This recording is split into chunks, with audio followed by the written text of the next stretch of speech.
దేవుని నామం బట్టి మీ అందరికీ వందనాలు ప్రియులారా.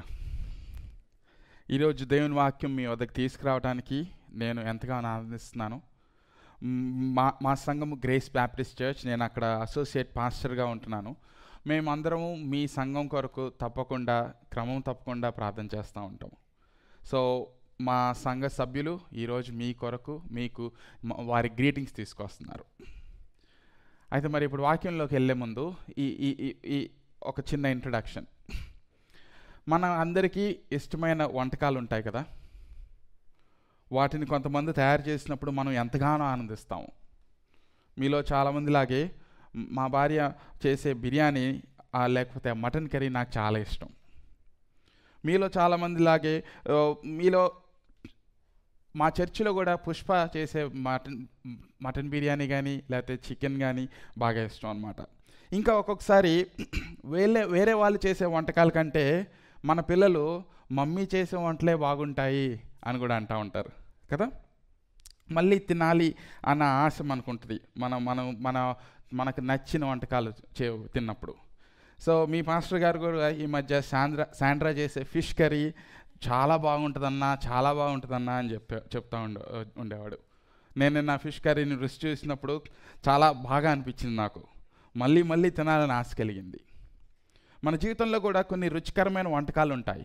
అవి ఒకసారి మనం రుచి చూసినట్లయితే ఇంకా తినాలి, ఈ రుచిని ఆస్వాదించాలి అన్న ఆశ ఎంతగానో ఉంటుంది. ఇది మనం భోంచేసే ఫుడ్తోనే పరిమితమై ఉండదు. ఒక్కొక్కసారి ఇంకా ఎన్నో అనుభూతులు ఒక్కొక్కసారి కలిగినప్పుడు అవి మళ్ళీ కలిగి ఉండాలి, దాన్ని పొందుకోవాలి అని ఆశపడతా ఉంటాం. నిజానికి అపోస్తలుడైన పేతురు గారు ఈ ఉదయం మనతో ప్రభు యొక్క మంచితనము లేదా ఆయన యొక్క దయాళత్వము రుచి చూడటం గురించి మాట్లాడబోతా ఉన్నాడు. దయచేసి నాతో 1 పేతురు 2వ అధ్యాయము 1-3 వచనాలు చూద్దాం.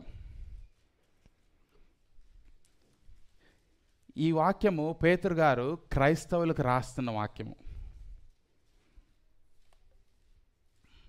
ఆయన వారితో ఈ ఉదయం మనం చూసే ఈ అంశంలో వారు ఒక రుచి గురించి మాట్లాడబోతున్నాడు. ఆయన ఈ రుచి మనం అనుభవించినప్పుడు ఇది ఇంకా ఆ రుచిలో ఎదగాలి, ఆ రుచి ఇంకా నేను టేస్ట్ చేయాలి అన్న యొక్క ఆశ కలిగి ఉంటాము అని చూపించబోతున్నాడు. సో ఈ రుచి ఏంటంటే దేవుని యొక్క దయాళత్వాన్ని అర్థం చేసుకోవటము. నా ప్రార్థన ఏంటంటే ఈరోజు మీరు ఈ రుచిని ఎరిగి దేవుడు ఎంత దయాళుడు అని మీరు అర్థం చేసుకున్నప్పుడు ఆయనలో ఎదగాలని, క్రీస్తులో ఎదగాలని దినదినము ఆశపడతారని నా కోరిక. ఈ ఆశతో ఈ వాక్యాన్ని నేను మీ ముందుకు తీసుకొస్తున్నాను. 1 పేతురు 2వ అధ్యాయము 1-3 వచనాలు. ప్రభువు దయాళుడని మీరు రుచి చూచి ఉన్న ఎడల సమస్తమైన దుష్టత్వమును, సమస్తమైన కపటమును, వేషధారణను, అసూయను, సమస్త దూషణ మాటలను మాని క్రొత్తగా జన్మించిన శిశువులను పోలిన వారై నిర్మలమైన వాక్యమును పాలను రక్షణ విషయంలో ఎదుగు నిమిత్తము ఆ పాలను ఆపేక్షించుడి. దేవుడి వాక్య భాగం మనందరి వెనుకల్లో దీవించిన గాక. మనం ప్రార్థన చేసుకుందాం. ప్రేమ గల జీవం గల మా పరలోక తండ్రి, మీ ఘనమైన ఉన్నతమైన నామాన్ని బట్టి మీకు వందనాలైనా. ఈ ఉదయకాల సమయంలో మిమ్మల్ని స్తుతించడానికి పాటల ద్వారా, ప్రార్థన ద్వారా మరియు నాయన వాక్య పఠనం ద్వారా మిమ్మల్ని మహింపరచడానికి మీరు మాకు ఇచ్చిన అవకాశాన్ని బట్టి మీకు వందనాలు. మరి ఈ సమయంలో తండ్రి, ఈ వాక్య భాగం మేము ధ్యానిస్తుండగా ఈ వాక్యంలోని మర్మాలు, సత్యాలు మాకు బోధించండి. దీనికి తగినట్లుగా ప్రభువా మేము వాక్యమును నిర్మలమైన పాలను ఆపేక్షించి ఆ విధంగా నడుచుకుని జీవించగలిగి ఉన్నట్లు సహాయం చేయమని యేసుక్రీస్తు అతి పరిశుద్ధ నామములో ప్రార్థించి వేడుకుంటున్నాం తండ్రి, ఆమేన్. సో ఈ ఉదయం మనం చూడబోయే ఈ 2వ అధ్యాయం ఈ మూడు వచనాలు ఉన్నాయి కదా.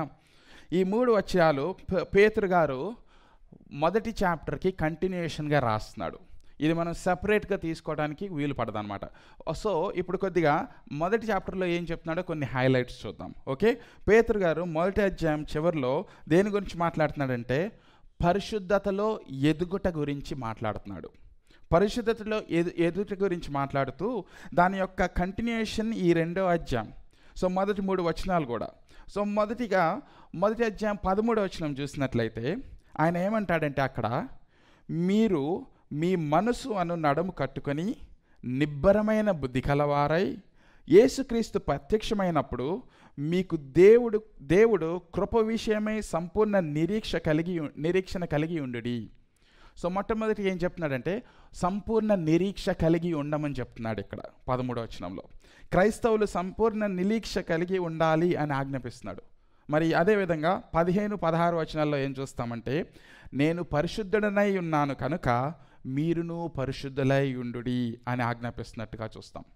అంటే దేవుని యొక్క పరిశుద్ధతను బట్టి మనము కూడా ఆయన పిల్లలుగా పరిశుద్ధులుగా జీవించాలి, ఆ విధంగా అనుసరించి నడుచుకోవాలి అని చెప్తున్నాడు. ఇది ఇంకొక ఆజ్ఞ కదా. ఒకటేమో నిరీక్షణ కలిగి ఉండమని చెప్తున్నాడు, ఇంకోటి దేవుడు పరిశుద్ధుగా మనం కూడా పరిశుద్ధులుగా జీవించమని చెప్తున్నాడు. అదేవిధంగా 17వ వచనంలో చూసినట్లయితే భయముతో పరిశుద్ధతను కాపాడుకోనమని చెప్తున్నాడు. మళ్ళీ 22, 23 వచనాల్లో చూసినట్లయితే మనము సహోదర ప్రేమ కలిగినట్లుగా నిష్కపటమైన సహోదర ప్రేమ కలిగినట్లు మీరు సత్యమును విధేయులత చేత మన మనసులను పవిత్రపరచుకుని వారై ఉండి ఒకరినొకడు హృదయపూర్వకంగా ప్రేమించుడి అని ఆజ్ఞాపిస్తున్నట్లుగా చూస్తున్నాం. ఒకరినొకరు హృదయపూర్వకంగా ప్రేమించడం. సో ఈ 2వ అధ్యాయంలో మొదటి 3 వచనాలు దీనికి కంటిన్యూషన్గా చూడాలి మనం.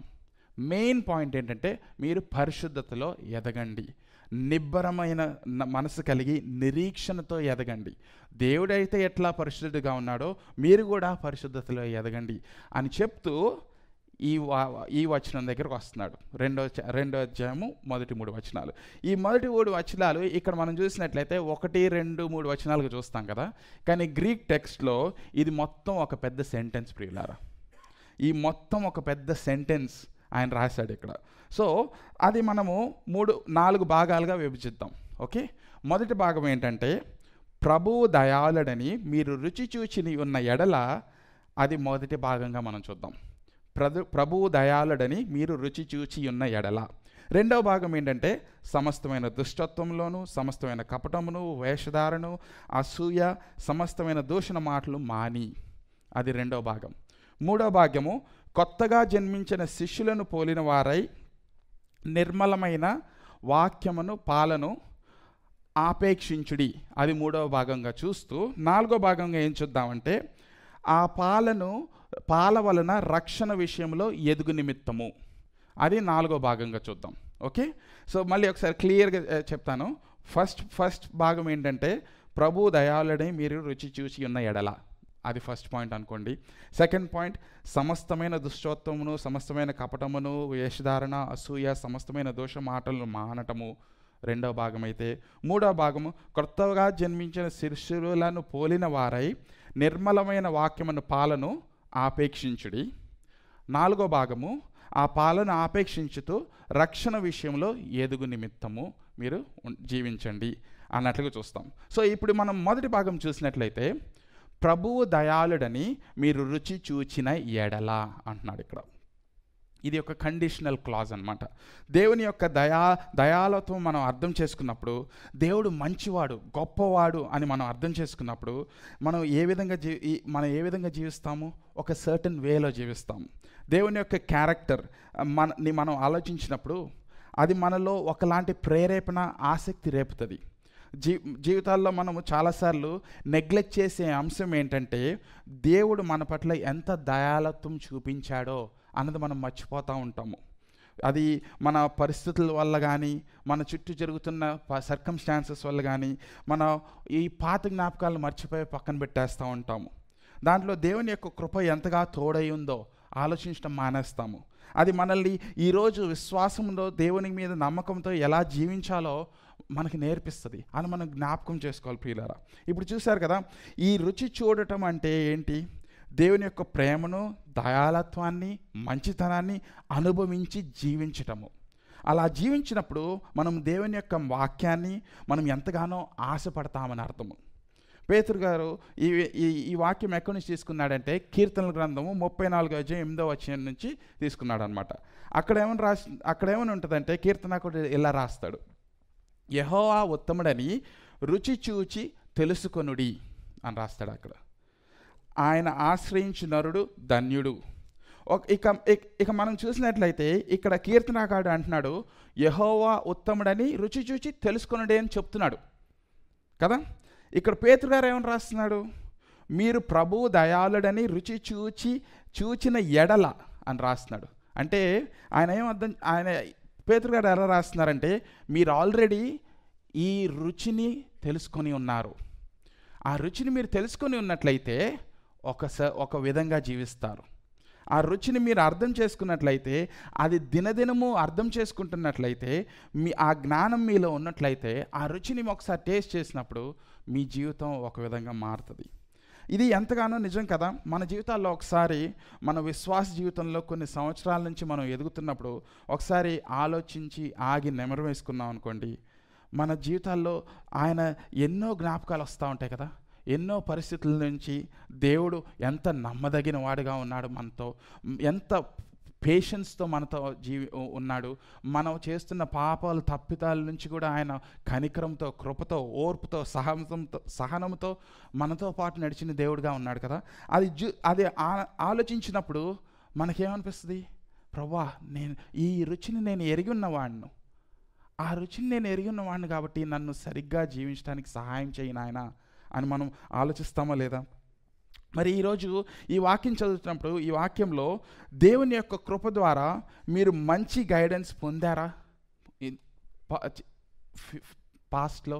అలా పొందినట్లయితే అది ఈరోజు మిమ్మల్ని అదేవిధంగా ఆయన యందు విశ్వాసించి నడవటానికి సహాయపడుతుందా లేదా అన్నది మనం ఆలోచించుకోవాలి. నిరుత్సాహంలో ఉన్నప్పుడు, నిస్పృహలో ఉన్నప్పుడు, డిస్కరేజ్మెంట్లో ఉన్నప్పుడు మీరు సంఘానికి వస్తారు, బాధతో నిరుత్సాహంతో వస్తారు. మీ పాస్టర్ గారు లేచి నిల్చొని ఇక్కడ దేవుని వాక్యం బలంగా బోధించినప్పుడు, ఆ వాక్యం మీ హృదయాలను తట్టినప్పుడు, ఆ వాక్యం ద్వారా మీరు దేవుడు ఎట్లాంటి వాడో మీరు ఒకసారి మళ్ళీ జ్ఞాపకం చేసుకొని పడినప్పుడు మీ హృదయాలు నెమ్మది పొంది, ఆదరణ పొంది, అదేవిధంగా నేను జీవిస్తాను ప్రభువా, ఆ నిరుత్సాహంతో పోయి ఆయన వైపు చూస్తూ, క్రీస్తు వైపు చూస్తూ నడవాలని మళ్ళీ నిర్ణయించుకుంటారు కదా. అటువంటి అనుభవం మన దినదినము మన జీవితాల్లో ఉండాలి ప్రియులారా. ఈ అనుభవము దేవునికి ప్రజలకు ఎన్నో తరాల నుంచి వస్తున్న అనుభవం. ఇది మనకొక్కళ్ళకి కొత్తగా ఎంజాయ్ చేసే అనుభవం కాదు. కీర్తనకారుడు రాశాడు ఇటువంటి అనుభవాన్ని, పేతురు గారు రాస్తున్నారు. ఇప్పుడు ఇక్కడ మీరందరూ కూడా అనుభవించారు ఇటువంటి అనుభవాన్ని. రుచి చూచి తెలుసుకున్నారు మీ జీవితాల్లో ఆయన ఎంత దయాళుడని, ఆయన ఎంత కృప కలిగిన వాడని. మరి దేవుని వాటిని వింటూ దేవుని వారితో ఈ అన్యోన్య సహవాసం కలిగి ఉన్నవారు ఎంతో ఆత్మీయ తృప్తితో నిలిచి స్థిరంగా నిలబడేవారుగా ఉంటారు. అటు ఇటు కొట్టుమిట్టాడేవారుగా ఉండరు. ఇది ప్రత్యేకంగా ఎన్నో సమస్యల నుంచి వెళ్తున్న వారికి కలిగి ఉన్న సాక్ష్యం ఇది. ఆ సమయాల్లో మనం ఏం ఆలోచిస్తామంటే ఆ సమస్యల నుంచి గురించి ఎక్కువగా ఆలోచిస్తూ ఎక్కువగా టెన్షన్ పడతాము. ఏమి మంచి జరగదు కానీ ఏమన్నా మంచి జరుగుతుందా అని ఆలోచిస్తూ ఉంటాం. కానీ ఆయన ఎంత దయాళుడు అని ఆలోచించినప్పుడు పరిశుద్ధాత్మ యొక్క శక్తి ద్వారా మన హృదయంలో ఆ యొక్క కాన్ఫిడెన్స్ వచ్చి మనం ఈ విధంగా జీవించగలం ప్రియులారా. ఇది మరి ఇప్పుడు ఒకసారి ఆలోచించండి. దేవుని వాక్యంలో దేవుని ఆదరణ పొందిన విశ్వాసులు ముసలోళ్ళు ఉన్నారనుకోండి, వారి చివరి దినాల్లో ఉన్నారు. విశ్వాస జీవితంలో ఎన్నో ఏళ్ళు జీవించి ఇంకా మంచం పడిపోయి చనిపోతానికి రెడీగా ఉన్నారు. వాళ్ళ దగ్గరికి ఒకసారి వెళ్ళి కూర్చున్నాం అనుకోండి, వాళ్ళు అయ్యో నేను ఇది చేయలేకపోయాను, అయ్యో నేను అది చేయలేకపోయాను, నా జీవితంలో ఇది వెలతిగా ఉండింది, ఇది ఇంకా నా ఆశ తీరలేదు అని ఎక్కువగా మాట్లాడరు ప్రియులారా. నిజంగా దేవుని రుచి చూచి ఆయన దయాళత్వాన్ని అనుభవించిన వారు ఏం చెప్తారంటే, అన్నిటిలో దేవుడు నాకు ఎంతగానో కృప చూపించాడు, ఆయన నన్ను అన్ని విషయాలలో సంతృప్తి కలిగి నన్ను ఈ దినం దాకా కాపాడుకుంటూ వచ్చాడు అని సాక్ష్యం ఇస్తారు కదా. అటువంటి సాక్ష్యము మన జీవితాల్లో ఉండాలి.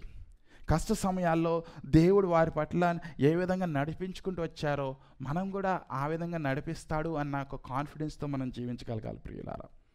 మన జీవితాల్లో క్రీస్తు అనే యొక్క రుచిని అనుభవించిన తర్వాత, ఈ రుచిని ఆస్వాదించిన తర్వాత క్రీస్తులో జీవించుట, క్రీస్తులో మనము సంపూర్ణ తృప్తి కలిగి ఉన్నామని నేర్చుకున్నట్టయే మన జీవిత గోల్ కదా ప్రియులారా. ఇక్కడ మీరు ఉన్న వాళ్ళలో మీరు ఇక్కడ వచ్చి మీ హృదయాల్లో ఇటువంటి నిజమైన ఆతురత, దేవుని వాక్యము కొరకు ఇటువంటి రుచి చూచి ఎరగని అనుభవం లేదనుకోండి, నేను మీకు చెప్పేది ఏంటంటే అది కేవలము క్రీస్తు వైపు చూసినప్పుడే మీకు అర్థమవుతుంది. మీకు దేవుని యొక్క దయాళత్వము కేవలము సిలువలోనే సంపూర్ణంగా మీరు చూడగలరు. ఏ పాపం ఎరుగని ఓ పావనామూర్తి మన కొరకు తన్ను తాను పాపిగా మారి మన పాపముల కొరకు చనిపోయి తిరిగి లేచి మూడో దినమున తిరిగి లేచిన ఆ క్రీస్తు వైపు చూసినప్పుడు ఆయన యొక్క సంపూర్ణ దయ, ఆయన సంపూర్ణ కృప మనం చూడగలం ప్రియులారా. మరి ఆయన ఈ పరిశుద్ధం జీవితం జీవించిన ఈ క్రీస్తు మన పాపముల కొరకు పాపిగా చేయబడి మన పాపల కొరకు ఆయన ప్రాయశ్చిత్తం చేశాడు కదా. ఆయన ధర్మశాస్త్రం యొక్క అన్ని ఆజ్ఞలను గైకొని దేవుని చిత్త ప్రకారము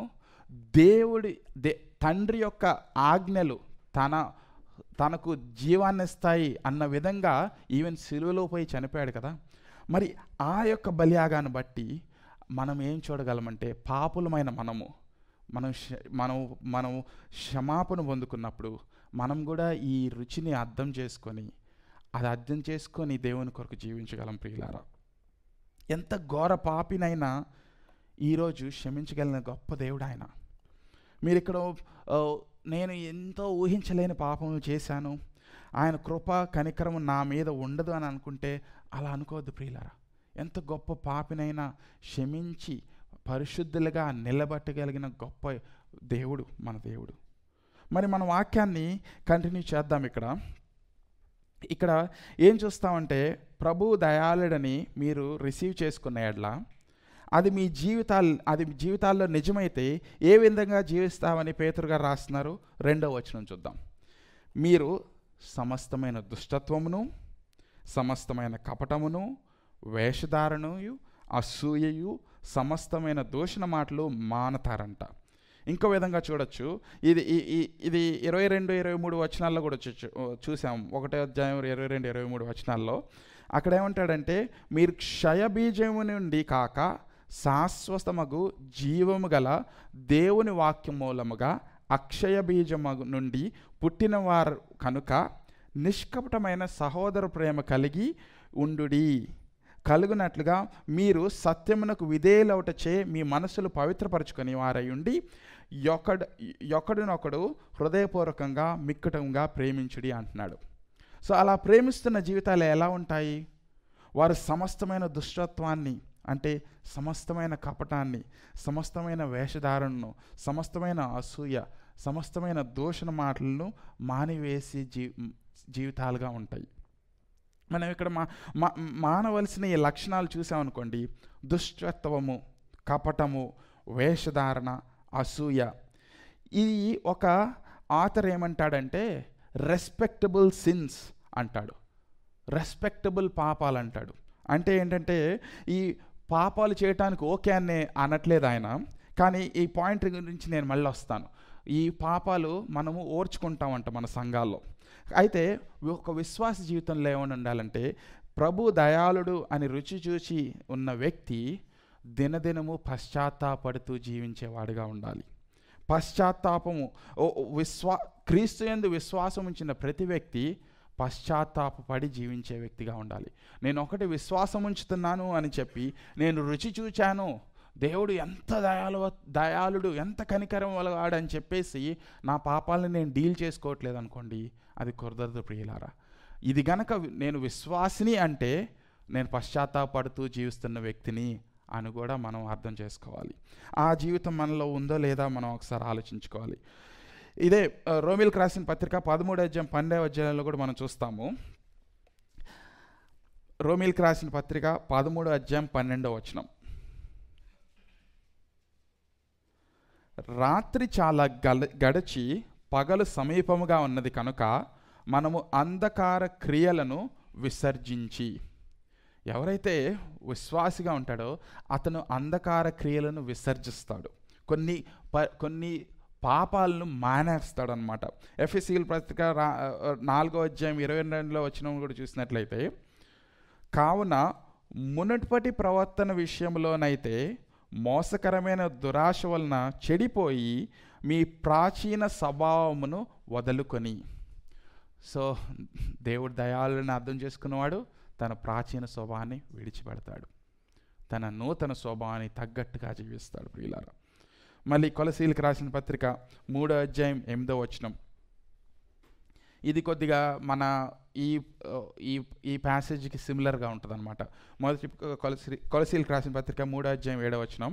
ఇప్పుడైతే మీరు కోపమును, ఆగ్రహమును, దుష్టత్వమును, దూషణ, మీ నోట బూతులు అన్న వీటన్నిటినీ విసర్జించుడి.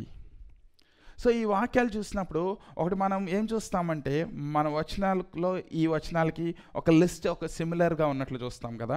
సో వీటన్నిటి నుంచి మనం విసర్జించాలంటే తీసి పక్కన పడేయాలి. అంటే ఇక్కడ ఒక ఉదాహరణ ఎలా ఉంటుందంటే, నేను ఒక ఉదాహరణ ఇస్తాను. ఈ విధంగా మనం మన పాపాలతో మనం రిలేషన్షిప్ కలిగి ఉండాలన్నమాట. సో ఈ ఉదాహరణ ఏంటంటే, మీకు ఒక ఫ్రెండ్ ఉన్నాడు.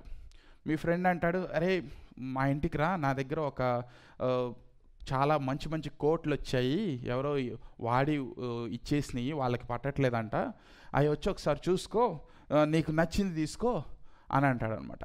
సో నేను వెళ్ళి ఆ కోట్లు వెళ్ళి, ఓకే మంచి కోట్లు ఉన్నాయి కదా, ఫ్రీగా దొరుకుతున్నాయి కదా, తీసుకుందామని వెళ్ళాను అనుకోండి.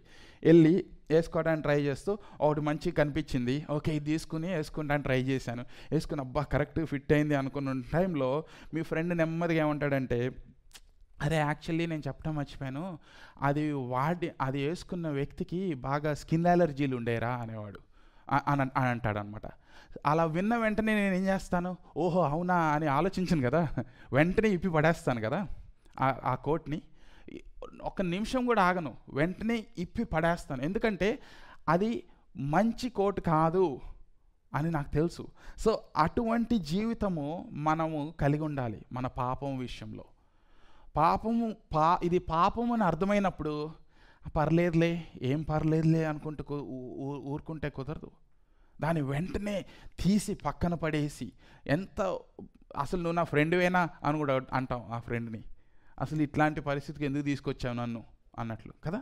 సో అటువంటి ఆతురత కలిగి మన జీవితం కలిగి ఉండాలి పాపం పట్ల. ప్రియులారా, యెహోవా దయాళుడని మీరు రుచి చూసిన ఎడల సమస్తమైన దుష్టత్వమును, సమస్తమైన కపటను, వేషధారను, అసూయ, దూషణ మాటలను మానాలి.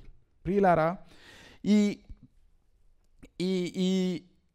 ఇటువంటి యాటిట్యూడ్, ఇటువంటి స్వభావం మనకు ఉందా ఈ పాపాల విషయంలో? ఒకసారి పరిశీలించుకుందాం. ఈరోజు ఎంతో అసహ్యంతో మనము ఈ చిరాకుతో ఈ పాపాలని పక్కన పెట్టేస్తున్నామా, ఏం పర్లేదులే ఇది నా బలహీనత అని దాచిపెట్టుకుంటున్నామా?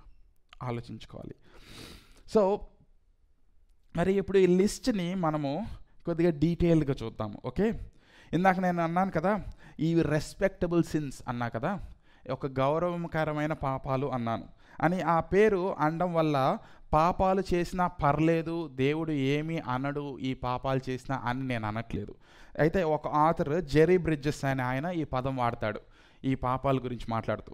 ఆ విధంగా ఆయన ఏమని ఎక్స్ప్లెయిన్ చేస్తాడంటే, ఆయన సంఘాల్లోనంట కొన్ని పాపాలు మనము యాక్సెప్ట్ చేస్తామంట, అవి అందరి జీవితాల్లో ఉంటాయి, అవి మనం ఆల్రెడీ స్వీకరిస్తాం వాటిని, అవి తప్పని తెలుసు, కానీ అది ఎలా మనము కట్ చేయాలో, అది ఎలా మనము పశ్చాత్తాపడాలో తెలియక దాన్ని వదిలేస్తూ ఉంటాము. అవి రెస్పెక్టబుల్ అంటాడు. ఇప్పుడు చూడండి, మీ సంఘంలో ఎవరన్నా వ్యభిచారం చేస్తున్నారనుకోండి, అది తప్పు అని క్లియర్గా చెప్పేస్తాం కదా. లేకపోతే ఎవరన్నా దొంగతనం చేశాడు అన్నాం అనుకోండి, బ్రదర్ నువ్వు అది చేయకూడదు, అది కరెక్ట్ కాదు అని చెప్తాం కదా. అయితే కానీ ఇక్కడికి వచ్చినప్పుడు ఈ పాపాలు ఒక చిట్టా చూస్తున్నాం కదా. ఇవేంటి? వేషధారణ, కపటము, దుష్టత్వము, అసూయ, దూషణ. ఇవి ఒక్కొక్కసారి బయట కనిపించవు కదా, మన హృదయాల్లో జరుగుతుంటాయి, ఇవి మన అంతరంగంలో జరుగుతుంటాయి. అప్పుడు వాటిని ఈవెన్ మన సొంత భార్యకే నా భార్యకే తెలియదు నా హృదయంలో ఎటువంటి ఆలోచనలు జరుగుతున్నాయో, మన బెస్ట్ ఫ్రెండ్కి తెలియదు మన హృదయాల్లో ఎటువంటి ఆలోచనలు జరుగుతున్నాయో. అలాంటప్పుడు మనం ఏం చేస్తామంటే వాటిని డీల్ చేయడానికి మనం ఇష్టపడం. ఏం పర్లేదులే అని పక్కన పెట్టేస్తూ ఉంటాము. పక్కన పెట్టేసి దేవుడు క్షమిస్తాడులే, దేవుడు కనికరం గలవాడు, దేవుడు దయాళుడు అని ఆలోచించుకుంటూ మన హృదయాలను మనం నెమ్మదిపుచ్చుకుంటూ ముందుకెళ్తూ ఉంటాం. అయితే ప్రియులారా, ఇక్కడ మనం చూడాల్సింది ఏంటంటే, పేతురు గారు అంటున్నారు సమస్తమైన అంటున్నాడు.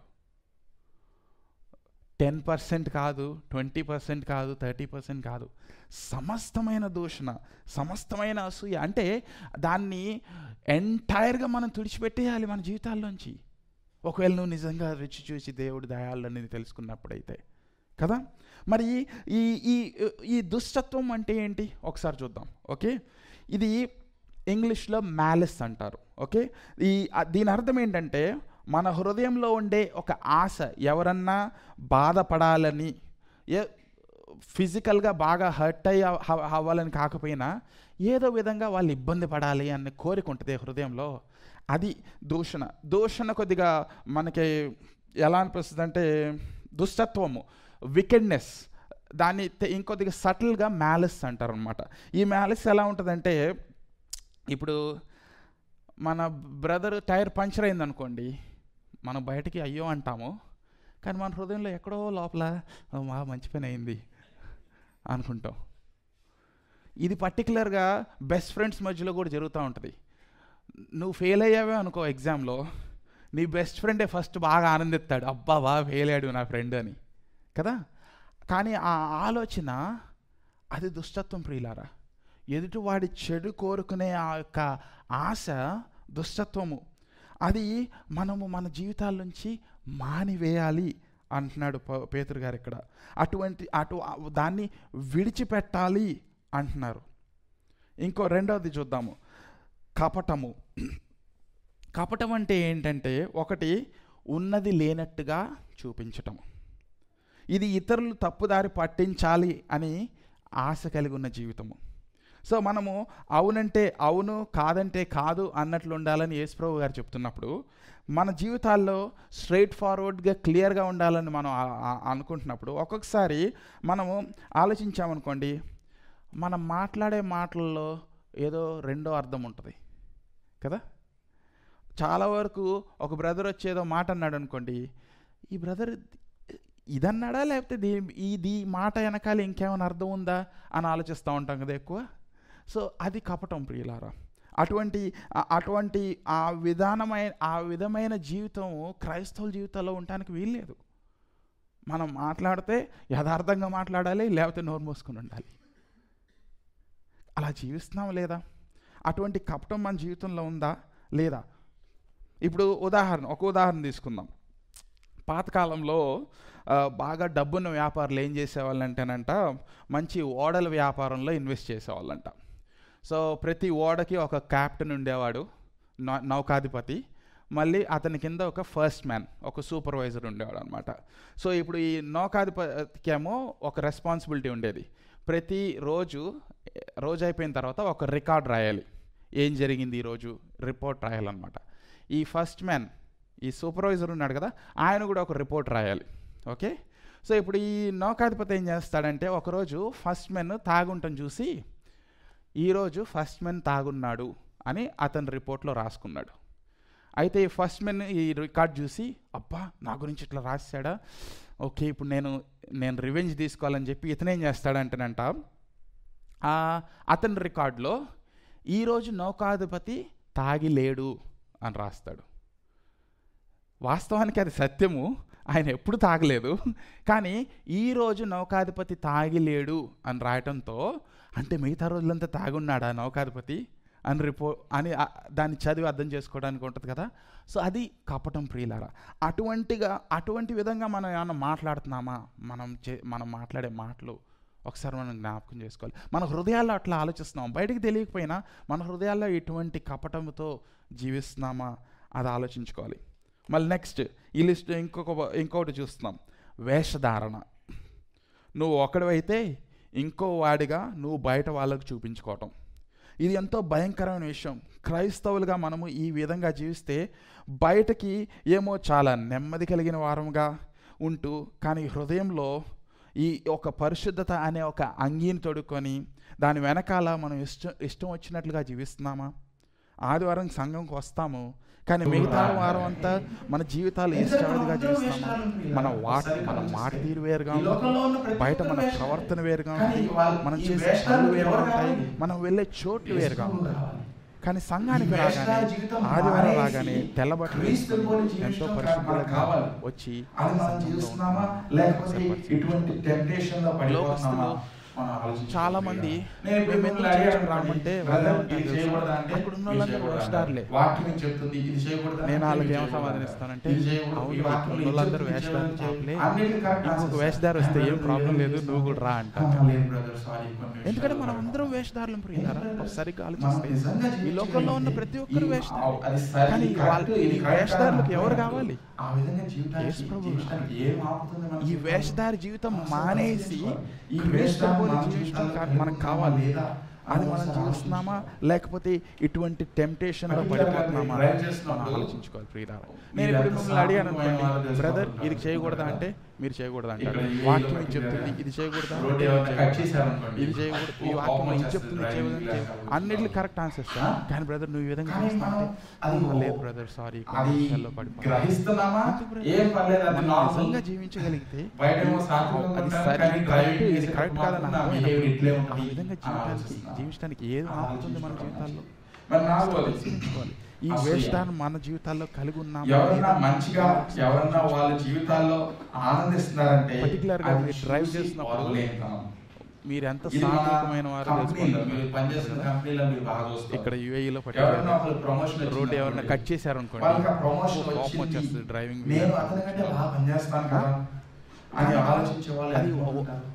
అది గ్రహిస్తున్నామా ఏం పర్లేదు, అది నార్మల్. బయట ఏమో సాధారణంగా ఉంటాను, కానీ డ్రైవింగ్ చేసినప్పుడు మాత్రం నా బిహేవియర్ ఇట్లే ఉంటుంది అని ఆలోచించుకోవాలి. మరి నాలుగోది అసూయ. ఎవరన్నా మంచిగా ఎవరన్నా వాళ్ళ జీవితాల్లో ఆనందిస్తున్నారంటే అది చూసి ఓర్వలేనితనం. ఇది మన కంపెనీలో మీరు పనిచేస్తున్న కంపెనీలో మీరు బాగా చూస్తారు. ఎవరైనా ఒక ప్రమోషన్ వచ్చింది అనుకోండి, వాళ్ళకి ఆ ప్రమోషన్ వచ్చింది నేను అతని కంటే బాగా అని ఆలోచించే వాళ్ళు ఎంతమంది ఉంటారు? వెంటనే మనం వారి పనితో కంపేర్ చేసుకొని మనం ఎంత పని చేస్తున్నామో చూసుకొని అసలు నేను దానికి అర్హులని అని ఆలోచించే ముందు చాలా మంది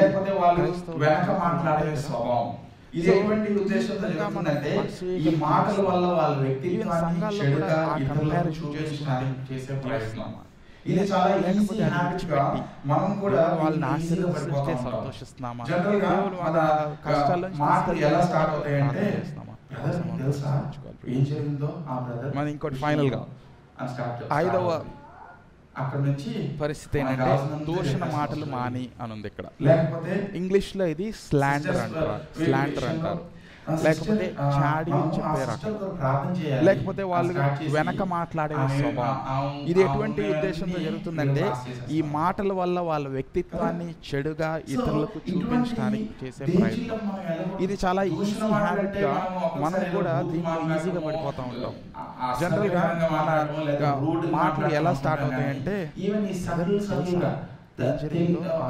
అమాయకంగా కనిపించిన వాళ్ళ కోసం వాళ్ళ మంచి కోసం నేను కావాల్సినంత చెప్పేస్తున్నాను అన్నట్లున్నా, లేకపోతే సిస్టర్స్ విషయంలో ఒక సిస్టర్ మనం ఆ సిస్టర్ తో ప్రార్థన చేయాలి అని స్టార్ట్ చేసి ఆమె ఉన్నవన్నీ కానీ ఈ బ్రదర్ని కూడా హెల్ప్ చేద్దాం. సో ఇటువంటి డేంజర్ మనం వెళ్ళకూడదు. దూషణ మాటలంటే మనం ఒక్కొక్కసారి ఏదో బూత్ మాట్లాడటం, అసభ్యకరంగా మాట్లాడటం, లేకపోతే రూడ్ మాట్లాడటం అనుకుంటాం. కానీ సటిల్ గా అమాయకంగా కనిపించిన వాళ్ళ కోసము వాళ్ళ మంచి కోసం నేను ఈ మాటలు తీసుకొస్తున్నాను అన్నట్లుగా మన హృదయంలో తెలుసు. మన అసూయతో మనము ఒక దుష్ట ఆలోచన ఆ విధంగా జీవిస్తున్నాను. నేను పాపిని, ఈ బ్రదర్ని కూడా హెల్ప్ చేద్దాము, ఈ సిస్టర్ని కూడా హెల్ప్ చేద్దాము ప్రేమతో నేను వాళ్ళ వైపు. ఇక్కడ లిస్ట్ చూసినట్లయితే ఇది ఫుల్ లిస్ట్ కాదు, ఇవి చూస్తూ మనం పరిశీలించాలి. ఇటువంటి స్వభావము మన జీవితాల్లో మనం హృదయపూర్వకంగా ప్రేమించడం అంటే దేవుడి దయాలను ఇవన్నీ కుదరదు కదా. ఎంటర్టైన్ చేస్తున్నామా ఇవన్నీ తీసి లేకపోతే పడేయాలి కదా మన ఖండిస్తున్నామా లేదా అని అది మనం ఆలోచించుకోవాలి. చేయాలి ప్రియులారా. అయితే ఇప్పుడు మనం చూసిన ఈ అది 5 ఎలా పాపాల్లో చేయగలం? మనం సొంతంగా చేయగలమా? మనం ప్రాముఖ్యంగా ఏం మనం చూడాలంటే సొంతంగా చేయలేం కదా. ఇది ఇతరులతో దేవుని కృపను బట్టి సంబంధించిన పాపం. సిలువను చూస్తూ ఆయన మనల్ని ఎంతగా ప్రేమించి రిలేషన్షిప్స్ లో ఉండే పాపాలు ఇవి. అందుకనే సో ఇప్పుడు ఇక్కడ చూడండి 23వ వచనం లాస్ట్లో, ఒకరినొకడు హృదయపూర్వకముగాను మిక్కటముగాను ప్రేమించుడి. మిక్కటంగా హృదయపూర్వకంగా ప్రేమించడం అంటే ఇవన్నీ కుదరవు కదా, ఇవన్నీ తీసిపడేయాలి కదా మన జీవితాల్లో. అది మనం చేయాలి ప్రియులారా. అది ఎలా చేయగలము? మన సొంతగా చేయగలమా? మన సొంతగా అయితే చేయలేం కదా. దేవుని కృపను బట్టి సిలువను చూస్తూ ఆయన మనల్ని ఎంతగా ప్రేమించి క్షమించాడో అని మనం రోజు దినము ధ్యానిస్తున్నప్పుడు ఈ విధంగా జీవించగలం కదా. సో ఈ అంశాన్ని మనం క్లియర్గా చూడాలి. రుచి చూచి దేవుడు దయాలను ఎరిగినప్పుడు ఇటువంటి పాపాలను కూడా మన జీవితాల నుంచి తీసివేస్తాము. అటువంటి పాపాలను అనుసరించి జీవించము. అయితే 3వ వచనం చూద్దాం. ఈ అంశం చాలా క్లియర్గా చూడొచ్చు. మనము ఇది ఒక కమాండ్గా తీసుకోవాలి. ఏమంటున్నాడంటే, మీరు కొత్తగా జన్మించిన శిశువులను పోలిన వారై నిర్మలమైన వాక్యమును పాలను ఆపేక్షించుడి. సో ఇలా జీవించాలంటే సొల్యూషన్ ఏంటంటే నిర్మలమైన వాక్యమును పాలను దినదినము ఆపేక్షించట ద్వారా దేవుని వాక్యంలో మన హృదయాల్ని, మన మనసులను, మన తలంపులను నింపుకుంటున్నప్పుడు మనం ఈ విధంగా జీవించం ప్రియులారా. అంటే పేతురు గారు ఏమంటున్నారంటే, చిన్నపిల్లలు ఎలాగైతే పరిశుద్ధమైన నిర్మలమైన తల్లిపాలు కోరుకుంటారో అదేవిధంగా మనము ఈ ఆత్మీయ పాలను పొందుకోవాలని ఆశపడాలని ఆయన చెప్తున్నాడు. ఆ తర్వాత పిల్లల్లో అయితే ఎటువంటి ఆతృత ఉంటుందో అదే ఆతృత వాక్యం పట్ల మన జీవితాల్లో ఉండాలి ప్రియులారా. అవి మరి ఇక ఇది ఏ రకమైన పాలు? ఇది వాక్యమును పాలు అని చూస్తున్నాం. ఇక్కడ వాక్యమును పాలను ఆపేక్షించుడి. ఇక్కడ పేతురు గారు ప్రభు దయాళుడని మీరు రుచి చూసి జరిగిన తర్వాత ఆయన ఏమనట్లేదు, మీరు ఇప్పుడు పోయి వాక్యం చదవండి, వాక్యాన్ని బట్టి పట్టండి, లేకపోతే మీరు పోయి వాక్యం బోధిస్తున్న చోట పోయి కూర్చొని అట్లా ఆశపడండి అంటున్నాడు. ఆతృత పడండి, ఆపేక్షించండి. ఆ డిజైర్ మన జీవితంలో ఉంటే మనము ఇవన్నీ చేస్తాము. వాక్యం బట్టి పడతాము, వాక్యాన్ని ఎక్కడ వాక్యం సరైన వాక్యం బోధిస్తుంటే అక్కడ పోయి కూర్చుంటాము కదా. దినదినము లెగిసినప్పటి నుంచి పడుకున్నప్పటికీ వాక్యాన్ని మన జీవితాల్లో నెమరు వేసుకుంటూ ఉంటాం ప్రియులారా. ఇప్పుడు ఒకసారి మన క్రైస్తవ జీవితంలో ఆలోచించినట్లయితే చాలా వరకు మన కోరికల్లోనే ఉంది సమస్య కదా. ఎప్పుడైతే మన కోరిక నాకు అది కావాలి ఇది కావాలి అని స్టార్ట్ చేసినప్పుడు ఆ కోరికల వల్లే తలకాయ నొప్పులన్నీ వస్తాయి మనకి. ఆ కోరిక లేదనుకోండి, ఆ తలకాయ నొప్పి ఉండదు. కానీ మనకు ప్రైమరీ కోరిక ఏముండాలి? వాక్యమును పాలను ఆపేక్షించటంలో ఉండాలి. అది మన జీవితంలో ఉందా? ఒకసారి పరిశీలించుకోవాలి ఫ్రెండ్స్. మరి ఇప్పుడు ఈ వాక్యమును పాలను ఆశించుడి అని ఈ యొక్క ఉదాహరణ ఇచ్చాడు కదా.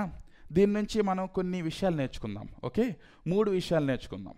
ఒకటేంటంటే, క్రైస్తవులు స్వతహాగా వాక్యం పట్ల ఇటువంటి ఆశ కలిగి ఉంటారు. క్రైస్తవులు, నిజమైన క్రైస్తవులు స్వతహాగా వాక్యం పట్ల ఇటువంటి ఆసక్తి కలిగి ఉంటారు అని చూడొచ్చు. ఇప్పుడు చిన్నపిల్లలు తీసుకోండి, అదే కదా కొత్తగా జన్మించే శిశువులు అంటున్నాడు ఇక్కడ. ఇప్పుడు ఆ శిశువులను తీసుకున్నాం అనుకోండి, ఆ పిల్లలకి నీకు ఆకలేస్తే అరువు పాప అని చెప్పనవసరం లేదు కదా. ఆ పాపకి, ఆ శిశువుకి ఆకలేస్తే బేరమని ఏడుస్తుంది కదా. అదేవిధంగా ఒక విశ్వాసి అటువంటి ఆత్రుత కలిగి ఉండాలి. ఒక రోజంతా గడిచిపోయినా నాకు ఆకలే లేదు అన్నట్లుంటే కుదరదు వాక్యం పట్ల. నేను చాలాసార్లు కొత్త విశ్వాసులతో కూర్చున్నప్పుడు వాళ్ళు నేను విశ్వాసిని, నేను రక్షణ పొందాను, నేను ఇప్పుడు బాప్తిజం తీసుకున్నానని వచ్చినప్పుడు నేను వాళ్ళని అడుగుతాను, ఓకే రా కొన్ని రోజులు మనం కలిసి కూర్చొని వాక్యం చదువుకుందామంట. అలా వాక్యం చదువుతున్నప్పుడు ఈ కొత్త విశ్వాసి వాక్యం చదువుతూ వాక్యాన్ని ఆనందిస్తూ నాతో మీటింగ్ కాకుండా చర్చికి రెగ్యులర్గా వస్తూ బైబిల్ స్టడీకి రెగ్యులర్గా వస్తూ గ్రో అవుతున్నాడు అనుకోండి, అదేంటి సూచన? అతడు నిజంగా తిరిగి జన్మించాడు అన్న సూచన కదా. అయితే కొంచెం మంది విశ్వాసులు ఉంటారు, 14 ఏళ్ళు 20 ఏళ్ళు విశ్వాస జీవితంలో నేను విశ్వాసిని, నేను ఇన్ని ఏళ్ళ నుంచి దేవుని నమ్ముకున్నాను అంటారు. కానీ బ్రదర్ నువ్వు లాస్ట్ టైం ఎప్పుడు బైబిల్ చదివావంటే మేబీ లాస్ట్ వీక్ చదివాను బ్రదర్ అన్నారనుకోండి, ఒక్క నిమిషం ఆగాలి కదా, ఆలోచించాలి కదా. అరే 14 ఏళ్ళ నుంచి దేవుని యొక్క రుచిని చూచి ఆయన దయాళుని ఎరిగిన వాడివి, వారం క్రితం నువ్వు బైబిల్ తెరిచి చదివింది. ఒక్కొక్కసారి అదంతా బాధకరమైన విషయం. ఎందుకంటే ఈ ఉదాహరణ చూసినట్లయితే ఈ శిశువు పాలనైతే ఎలా ఆశిస్తాడో ఆ విధంగా ఒక విశ్వాసి తన జీవితంలో వాక్యం పట్ల అటువంటి అపేక్ష కలిగి ఉంటాడు. మీలో కొందరు విశ్వాసులుగా మారిన తర్వాత మీ జీవితాలను పరిశీలించుకోండి, ఒకసారి జ్ఞాపకం చేసుకోండి. ఎట్లా వాక్యం అంటే ఆసక్తితో నేర్చుకోవాలి, చదవాలి, బైబిల్ని మొత్తం చదివేయాలి, దీంట్లో ఉన్న సత్యాలను నేర్చుకోవాలని ఎట్లా చదివి ఉంటారు. మరి మీలో కొందరు 20 సంవత్సరాలు అయిపోయిన తర్వాత 14 సంవత్సరాలు అయిపోయిన తర్వాత అదే ఆత్రుత ఎందుకు ఉండట్లేదు? ఏం జరుగుతుంది మరి మీ జీవితాల్లో? ఇక్కడ ఈ కనెక్షన్ ఒకటి ఉంది, అది మనం ఒకసారి చూద్దాం. ఎందుకు ఇట్లా జరుగుతుందంటే మా ఆసక్తి మనం ఎందుకు కోల్పోతున్నామంటే మన జీవితాల్లో ఏమవుతుందంటే ప్రియులారా, మనం ఈ పాపాలకి స్లోగా చోటిస్తున్నాం. ఇక్కడ చూశారు కదా, ఈ సమస్తమైన వేషధారణ, కపటము, దుష్టత్వము, అసూయ, ఈ దూషణ మాటలు, ఇటువంటి పాపాలకు చోటిస్తున్నప్పుడు ఈ కలప మొక్కలు మన హృదయాల్లో పెరుగుతుంటే దేవుని యొక్క వాక్యానికి ఆసక్తి ఎక్కడి నుంచి వస్తుంది? పాపం మనల్ని ఏం చేస్తుంది? దేవుని నుంచి దూరంగా తీసుకెళ్తుంది. పాపం ఎప్పుడు క్రీస్తు దగ్గర తీసుకురాదు. పాపం ఎప్పుడు నువ్వు పాపివి ఇంకా చెయ్యి అనే పొరుకులు వెళ్తుంది. కానీ మనం అది అర్థం చేసుకున్నప్పుడు, లేదు నేను ఆయన ఎంత దయాళుడో రుచి చూశాను, నేను ఎందుకు ఇట్లా జీవించాలి? ప్రభువా నీ కృప దయచేయనాయనా, నేను ఈ పాపం నుంచి పశ్చాత్తాపడానికి శక్తి దయచేయనాయనా అని పశ్చాత్తాపడి ఆయన వైపు తిరిగినప్పుడు ఆయన మనకి బలంని శక్తిని అందిస్తాడు ప్రియులారా. కానీ ఆ ఆతృత కోల్పోవాలంటే మనము మన పాపాన్ని సీరియస్గా తీసుకోవాలి. పాపాన్ని మన జీవితాల్లో కంటిన్యూ అవ్వటానికి వీల్లేదు. సో ఇప్పుడు మీరు కనుక మీ పిల్లలకి బైబిల్స్ అందిస్తే కనుక నేను ఈ కొటేషన్ వాళ్ళ బైబిల్లో రాయమని చెప్తాను. ఏమనంటే, నీ పాపము దేవుని వాక్యం నుంచి నిన్ను దూరంగా ఉంచుతుంది, లేదా దేవుని వాక్యము నిన్ను పాపం నుంచి దూరంగా ఉంచుతుంది అని రాయండి మీ పిల్లల బైబిల్స్లో. నీ పాపము దేవుని వాక్యం నుండి నిన్ను దూరంగా ఉంచుతుంది, లేదా దేవుని వాక్యము నిన్ను ఈ పాపము నుంచి దూరంగా ఉంచుతుంది. మనం ఏ దారి చూసుకోవాలో ఆలోచించాలి ప్రియులారా. వాక్యం ద్వారా మనల్ని కడుక్కుంటూ, వాక్యం ద్వారా అర్థం చేసుకుంటూ, ఆయన పరిశుద్ధతను చూస్తూ మనం పరిశుద్ధంగా జీవించగలిగే అటువంటి ఆత్రత కలిగి ఉండాలి ఫస్ట్. రెండవది ఏంటంటే, ఈ శిశువు ఒక ఆత్రత మనం చూసినప్పుడు మనం ఒకటి నేర్చుకోవచ్చు. ఏ విధంగా అయితే ఈ బిడ్డ తన తల్లి దగ్గర పాలన ఆశపడి దాన్ని ఎంతో ఆతృతగా తాగుతుందో, అదేవిధంగా ఈ దేవుని యొక్క వాక్యాన్ని మనం హృదయాల్లో నింపుకోవాలి. ఇప్పుడు ఒకసారి ఆలోచించండి, మన పిల్లలు ఆకలేసి, చిన్నపిల్లలు పసిపిల్లలు ఆకలేసి ఏడవటం మొదలేశారనుకోండి, వాళ్ళు ఏడుపు ఆపరు కదా. ఒక 5 నిమిషాలు ఆగు అన్నా కూడా ఆగరు కదా. నేను ఒక పని చేసుకొని వస్తాను నాయన నువ్వు ఆగంటే ఊరుకోరు కదా. ముక్కు మొహం ఏకమైపోయి నీళ్ళు వస్తూ అరుస్తూ గొంతుపోయేలాగా ఏడుస్తారు కదా. అటువంటి ఆసక్తి మనకు ఉందా? మన విశ్వాస జీవితంలో ఎదుగుతున్నామా లేదా అని మనం పరిశీలించుకోవాలి. ఇటువంటి ఆసక్తి ఉందో లేదా ఒకసారి ఆలోచించుకోండి. ఇటువంటి ఆకలి ఉందా మన జీవితాల్లో? నీ జీవితం ఎలా గడిపేస్తున్నావు? టిక్టాక్ వీడియోలు చూసుకుంటూ, యూట్యూబ్ వీడియోలు చూసుకుంటూ దినమంతా గడిపేస్తున్నావా? లేకపోతే దేవుని వాక్యం కొరకు టైం పక్కన పెట్టుకొని వాక్యం చదవటానికి నువ్వు ఆలోచిస్తున్నావా? మూడవది, ఒక బిడ్డ రెగ్యులర్గా వాక్యాన్ని తల్లి పాలను ఆశిస్తుంది కదా. ఈ బిడ్డ ఈ శిశువు ఒకసారి తాగి నాకు చాలు ఇంక తల్లి పాలు అవసరం లేదు అన్నట్టు ఉండదు కదా. టైం టు టైం ప్రతి 3 గంటలకు కానీ 4 గంటలకు కానీ గంట కొట్టినట్టుగా నాకు ఆకలేస్తుందని చెప్తుంది శిశువు. అటువంటి కన్సిస్టెన్సీ మన జీవితంలో ఉండాలి. Regular intake of the word of God. రెగ్యులర్గా వాక్యం చదవడానికి మనం ఆసక్తి చూపించాలి. ఒకరోజు చదివాం కదా, ఓకే మంచిది, మనం భుజం తట్టుకొని బాగా మంచి పని చేసాం, ఈరోజు వాక్యం చదివేసాం అనుకొని 2-3 రోజులు నెగ్లెక్ట్ చేస్తే కుదరదు. ఒకసారి ఆలోచించండి, మీరు ఎవరినన్నా చూసారా, బ్రదర్ నాకు అన్నము భోజనం అంటే పెద్ద ఆసక్తి లేదు, నేను వారంకి ఒకసారి తింటాను, నెలకు ఒకసారి తింటాను అనేవాళ్ళు ఎవరు ఉండరు కదా. టిఫిన్ అయిపోయిందంటే ఓకే మధ్యాహ్నం లంచ్ ఏంటి అని ఆలోచించడం మొదలేస్తాం కదా. లంచ్ అయిపోయిందంటే రాత్రి డిన్నర్ ఏంటి అని ఆలోచించడం మొదలేస్తాం. మన భార్యలను అడుగుతాం, ఏం వండుతున్నావు, ఏమైనా తీసుకురావాలా అంటాం కదా. ఎవరు నేను తిన్నాను ఈరోజు, నెల వరకు నాకు మళ్ళీ తినాల్సిన అవసరం లేదు అనము. కానీ వాక్యానికి వచ్చినప్పుడు ఎట్లాంటి ధోరణి ఉంది మనకి. కొంచెమందిలో అయితే బైబిల్ దుమ్ము కొట్టుకొని ఉంటుంది, దాన్ని అసలు చూడటానికి కూడా వెళ్ళరు. ఎప్పుడో ఒకసారి తీసి బైబిల్ చదివి దిండు కింద పెట్టుకొని పడుకుంటే పరిశుద్ధులం అయిపోతాము అనుకునే వాళ్ళు కూడా ఉంటారు కదా. కానీ అటువంటి జీవితం మనం కలిగి ఉండాలా. నిజంగా రుచి చూసినట్లయితే ఆశపడి ఆతురతతో ఎవ్రీడే రెగ్యులర్గా దేవుని వాక్యాన్ని మనం జీర్ణించుకుంటాం లేదా ఆలోచించుకోవాలి ప్రియులారా. కనుక కొంతమంది క్రైస్తవులు ఏమంటారంటే, నేను రక్షణ సువార్తను అర్థం చేసుకున్నాను, దేవుని విశ్వాసంలో కొన్ని పాయింట్స్ నేర్చుకున్నాను, నాకు కొత్త నిబంధన అంటే ఏంటో తెలుసు, పాత నిబంధన అంటే ఏంటో తెలుసు, బైబిల్లో నాకు మెయిన్ స్టోరీస్ తెలుసు, వీటన్నిటి నాకు మంచి పట్టుంది, చాలు నాకు ఇంకా ఏమీ అవసరం లేదు అనే క్రైస్తవులు కూడా ఉన్నారు. కానీ ప్రియులారా, ఈ వాక్యం ఏం చేస్తుందంటే దినదినము మన జీవితంలో ఉన్న పాపాలను చూపిస్తుంది, దినదినము ఆయన యొక్క పరిశుద్ధతను చూపిస్తుంది. మన సువార్త ఏంటంటే ఒక డైమండ్ లాంటిది, దాన్ని తిప్పుతున్న కొద్దీ దాంట్లో ఉన్న గొప్పతనం చూస్తాం మనం. అలా ఉండాలి మన ఆశ దేవుని వాక్యం పట్ల. ఇప్పుడు చాలా వరకు ఏమవుతుంది, ఇవన్నీ నేర్చుకున్నాను సరిపోయింది అన్నట్లుంటే, జాన్ కాల్విన్ గారు అంటారు, మన హృదయాలంట విగ్రహాలు చేసే ఫ్యాక్టరీ అంట. అంటే ఈరోజు ఈ పాపాన్ని నేను చంపాను అని నేను సంతోషిస్తే కుదరదు, రేపు ఇంకో పాపం బయటకు వస్తుంది. అరే నేను నిన్ననే డీల్ చేశాను కదా ఈ పాపంతో, మళ్ళీ ఎందుకు వస్తుందంటే మన హృదయ బలహీనత అది. అందుకని మనకు దేవుని వాక్యం కావాలి. ఈరోజు నేను కోప్పడకుండా ఉన్నాను, ఓకే ఆమేన్ హల్లెలూయా, నేను ఇంకా ఎప్పటికీ కోప్పండి అని చెప్పేటోళ్ళు ఉన్నారా? ఎవరు లేరు కదా. రేపు ఇంకొకటి ఏదో పరిస్థితి వస్తుంది, మళ్ళీ కోపడతాం. దాన్ని డీల్ చేస్తున్నామా, ఏం పర్లేదులే అని వదిలేసి మళ్ళీ కంటిన్యూ అవుతున్నామా మన జీవితాల్లో? ఇది ఆలోచించుకోవాలి ప్రియులారా. ఇలా ఆలోచించినట్లయితే మనం దేవుని వాక్యాన్ని సరిగ్గా అర్థం చేసుకొని దాన్ని హత్తుకొని జీవించే వారంగా ఉంటాం. ఇక్కడ ఇంకోటి మనం ఏం చూడాలంటే, పేతురు గారు ఏమంటున్నారు, ఒక పర్టికులర్ పాయింట్ చెప్తున్నారు ఇక్కడ. కొత్తగా జన్మించిన శిశువులను పోలిన వారై నిర్మలమైన వాక్యమును పాల వలన. ఆ వర్డ్ చూడండి, నిర్మలమైనది అంటే ఏంటి?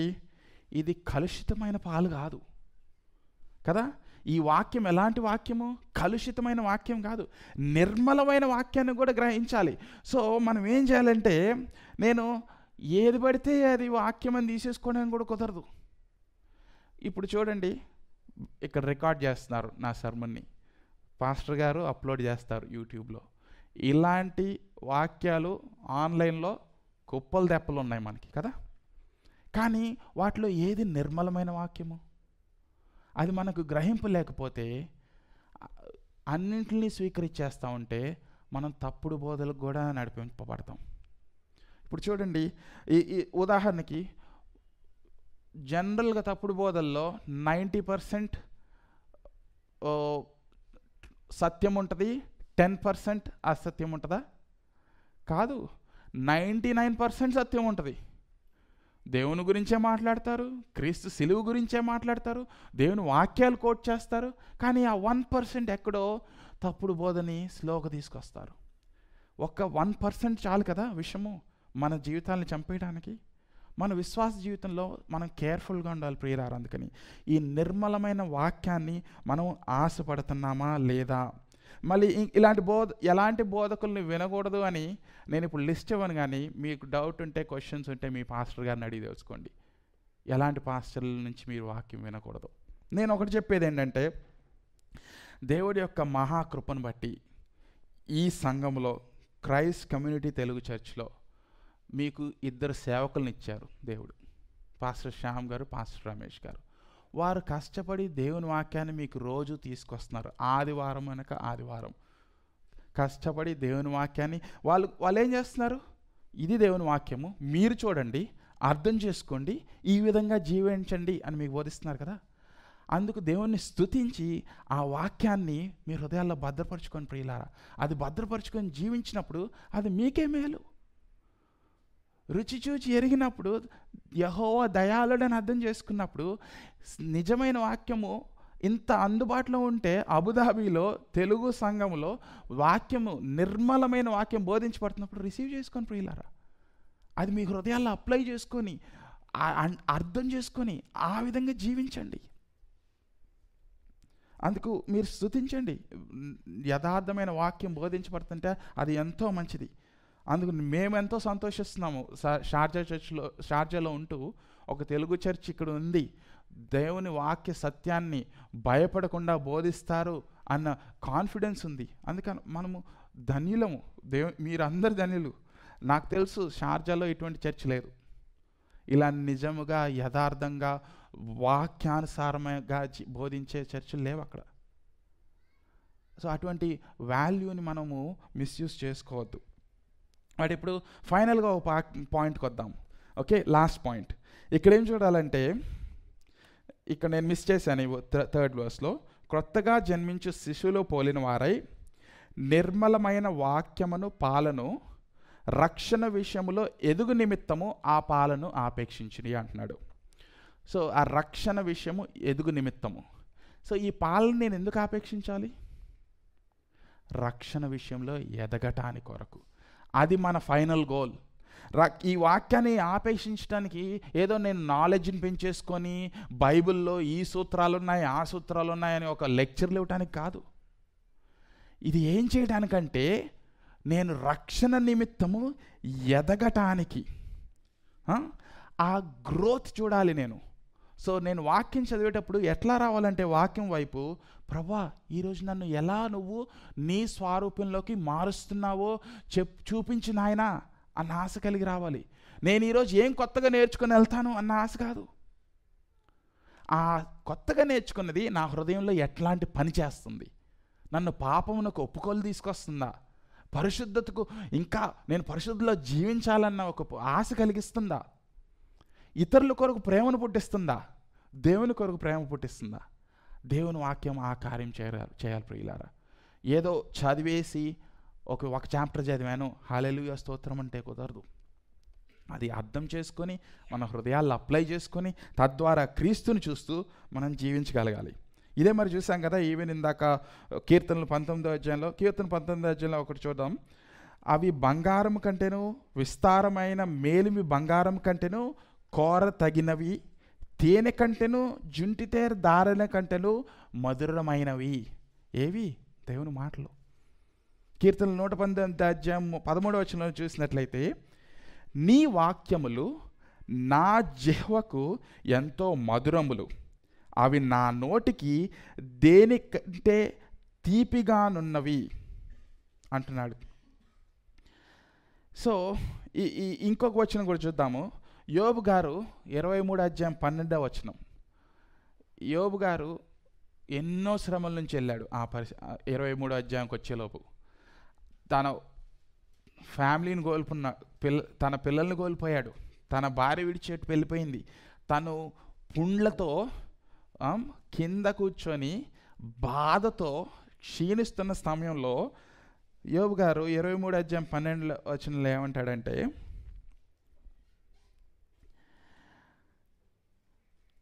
ఆయన పెదవుల ఆజ్ఞను, ఆయన పెదవులు అంటే దేవుని యొక్క పెదవుల యొక్క ఆజ్ఞను నేను విడిచి తిరగలేదు. ఆయన నోటి మాటలను నా స్వాభిప్రాయము కంటే ఎక్కువగా ఎంచి తిని. ఇప్పుడు ఇలా ఒకసారి ఆలోచించండి, మన శ్రమల్లో ఉన్నప్పుడు మనం ఎక్కువగా దేని గురించి ఆలోచిస్తాం? మన స్వంత అభిప్రాయం మీదే ఆధారపడతాం కదా. దేవుడు నన్ను ప్రేమిస్తున్నాడా లేదా, నన్ను ఎందుకు ఈ శ్రమ నుంచి తీసుకొస్తున్నాడు దేవుడు, అసలు దేవుడు ఎక్కడున్నాడు, దేవుడు నా మాటలు వింటున్నాడా, నా ప్రార్థనలు వింటున్నాడా, ఇదంతా నా సొంత అభిప్రాయమే కదా. నిజంగా అయితే ఆయన వింటున్నాడు, ఆయన మనతో కూడా ఉన్నాడు. సో ఇక్కడ యోబు గారు ఏం చేస్తున్నాడు, ఆ సమయంలో అంటున్నాడు ఆయన పెదవుల ఆజ్ఞ, దేవుని యొక్క వాక్యం యొక్క ఆజ్ఞ ఏమంటున్నాడు, నేను విడచి తిరగలేదు అంటే దాన్ని హత్తుకొని ఉన్నాడంట. అట్లాంటి సాక్ష్యం మన జీవితాల్లో ఉందా బ్రదర్స్ సిస్టర్స్? ఆలోచించుకోవాలి ఒకసారి మనం. ఆయన నోటి మాటలను నా స్వాభిప్రాయము కంటే ఎక్కువగా ఎంచుతున్నానా లేదా ఆలోచించుకోవాలి. ఇటువంటి జీవితం నేను కలిగి ఉన్నానా లేదా అని ఆలోచించుకోవాలి. ప్రియులారా, ఇప్పుడు నేను మీకు ఒక పేపర్ ఇచ్చాను అనుకోండి, ఒక పేపర్ ఇచ్చి దాంట్లో ఈ విధంగా రాశాను అనుకోండి, నేను అన్నిటికంటే దేవుని వాక్యాన్ని ఎక్కువ ప్రేమిస్తాను, బ్రదర్స్ వచ్చి సంతకం పెట్టండి అంటే మీరు అందరూ వచ్చి సంతకం పెడతారు. కానీ ఒక వారం తర్వాత అదే లెటర్ తీసుకొచ్చి మీ ముందు పెడితే, బ్రదర్ దీనికి తగ్గట్టు జీవించావా అంటే, లేదు బ్రదర్, డబ్బు విషయంలోనో లేకపోతే ఫుడ్ విషయంలోనో లేకపోతే ఇంకో దాంట్లోనో నా ప్రేమ వెళ్ళిపోయింది వాక్యం కంటే. ఎందుకంటే తేనె తీయగా అనిపిస్తుంది కదా నోటికి, కడుపుకి. డబ్బు మన కళ్ళకు కనిపిస్తూ ఉంటుంది, దాని నుంచి వచ్చే రిజల్ట్స్ మన ముందు కనిపిస్తూ ఉంటాయి.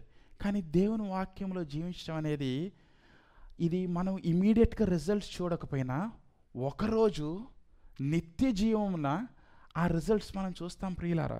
ఇక్కడ ఏమని రాయబడింది, రక్షణ విషయంలో ఎదుగు నిమిత్తము.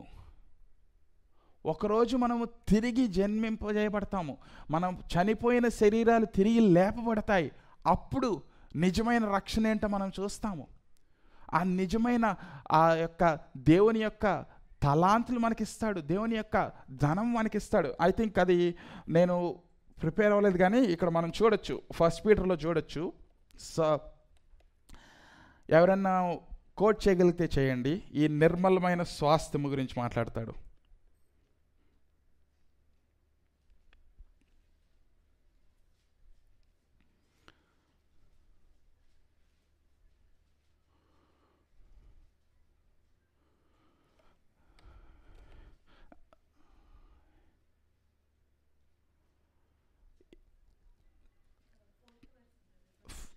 Yes sister, 1 chapter 4 verse. మన ప్రభువుకు యేసుక్రీస్తు తండ్రి అయిన దేవుడు స్తుతింపబడును గాక. మృతుల నుండి యేసుక్రీస్తు తిరిగి లేచడం వలన జీవముతో కూడిన నిరీక్షణ మనకు కలుగునట్లు, అనగా అక్షయమైనదియు నిర్మలమైనదియు వాడబారనిదియు నైన స్వాస్థ్యము మనకు కనుగొనట్లు ఆయన తన విశేష కనికరము చొప్పున మనలను తిరిగి జన్మింపజేసెను. సో మనల్ని తిరిగి జన్మింపజేసిన దేవుడు, మన రిజల్ట్స్ ఇక్కడ ఉండవు. మేబీ ఈ లోకంలో కష్టాలే ఉంటాయేమో, కానీ ఒక రోజు వస్తుంది, అక్షయమైన నిర్మలమైన వాడబారది అయిన శాస్త్రము మనకు కలుగుతుంది ప్రియులారా. అందుకొరకు మనల్ని సిద్ధపరుస్తున్నాడు. అందుకొరకు మనం దేవుని వాక్యం చదవాలి, దేవుని వాక్యము దినదినము ధ్యానించటం. ఎందుకంటే ఈ విధంగా మనం క్రీస్తులో ఎదుగుతాం కాబట్టి. క్రీస్తు స్వారూప్యంలోకి మార్చబడటము మన ఫైనల్ గోల్. మన జీవితంలో సమస్యలు తీర్చబడటం కాదు మన ఫైనల్ గోల్. ఈ లోకంలో ఉన్నంతసేపు ఈ సమస్య కాబట్టి ఇంకో సమస్య వస్తానే ఉంటుంది, చనిపోయేదాకా వస్తూనే ఉంటుంది. ఆలోచించండి ఒకసారి, ఒక 10 ఏళ్ల క్రితం మీరు 30 ఏళ్ళు అనుకోండి, ఇప్పుడు 40, ఇంకో 10 ఏళ్ళ తర్వాత 50 ఏళ్ళు వస్తున్న కొద్ది బీపీ వస్తుంది, షుగర్ వస్తుంది, దాని తర్వాత ఇంకోటి వస్తుంది, లంగ్ క్యాన్సర్ వస్తుంది, చనిపోతారు. మన శరీరాలే క్షీణిస్తున్నప్పుడు మన నిరీక్షణ ఎక్కడ ఉండాలి? క్రీస్తులో మన నూతన సృష్టి మీద ఉండాలి కదా. మనము ఏ విధంగా క్రీస్తులో మార్చబడుతున్నామన్న యొక్క హోప్ మనలో ఉంటూ మన దేవుని వాక్యాన్ని ధ్యానించగలగాలి. సో ప్రియులారా, ఈ విధంగా నేను కంక్లూడ్ చేస్తాను. ఇది నా ప్రార్థన మీ సంఘాన్ని కొరకు. మీరు దేవుని యొక్క దయాళత్వాన్ని దినదినము రుచి చూడాలని, అది రుచి చూచి అది మీ జీవితాల్లో ఎంతో ఆనందిస్తూ ఈ పాపాలను, దుష్టత్వమును, కపటమును, వేషధారణను, అసూయను, దూషణ మాటలను మానుతూ, సమస్తముగా మానుతూ, మీ నోట్లోంచి వచ్చే మాటలు కేవలము దేవునికి మహింపరిచే విధంగా, ఇతరులను బలపరిచే విధంగానే ఉండాలని నేను ప్రార్థిస్తూ, ఇది ఎందుకు? మీరు ఈ రక్షణ విషయంలో ఎదగాలని నా ప్రార్థన ప్రియులారా. క్రైస్ట్ కమ్యూనిటీ తెలుగు చర్చ్ కొరకు నేను ఈ విధంగా ప్రార్థిస్తున్నాను. మనందరం ప్రార్థిద్దాం. ఈ విధంగా మనము గ్రో అవ్వాలని ప్రార్థిద్దాం. దేవుని నామానికి మహిమ